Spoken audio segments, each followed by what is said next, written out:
Brazil টিমে যে Enrique নিয়ে কথা বলা হয়, এই এনরিকে আসলেই নেইমারের সাথে জোরসইভাবে যায়? তারপর তো আপনারা পিলের সাথে তুলনা করেন।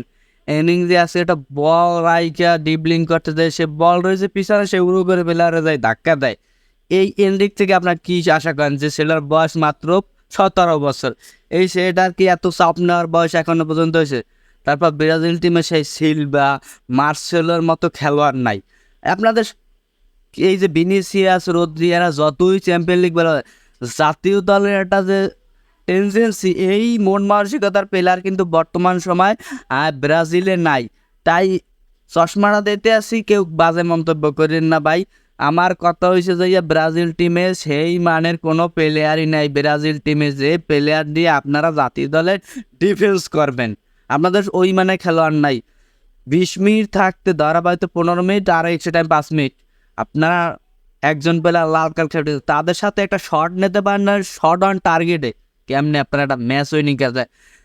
টাই বেকারে যেখানে এলিসন বেকার একটা শট কিন্তু ফিরে দিচ্ছে না, আপনারা যদি পোস্ট শট মারেন বারে, তাহলে কি জীবনে গোল হইব? কয়েন আমারে কয়েন।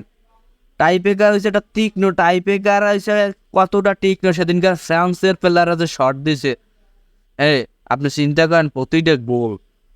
ফিরানোর মতো কোনো লাইন নেই।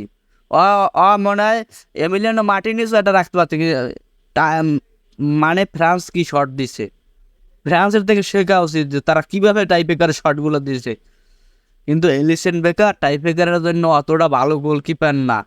আমি ক্লাবের ওই যতই করি, জাতীয় দল বলতে একটা কিছু আছে।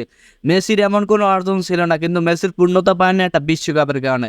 এখন বর্তমানে সে একজন কিংবদন্তি দিচ্ছে, বিশ্বকাপ পাইছে এবং সে পূর্ণতাও পাইছে।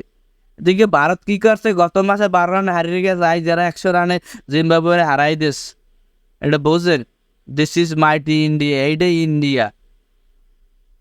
তো আশা করি ব্রাজিল আগামীতে ফিরে আসবে, কোনো চিন্তার কারণে। ব্রাজিল ভালো টিম, কিন্তু সমস্যা হয়েছে বাঙালি সাপোর্টাররা ভালো না। এরা মানে গপ্প বেচতে খায়, বুঝতে পারছেন কথা? ভিডিওটা ভালো লাগলে একটা লাইক করেন ভাই, একটা শেয়ার করেন।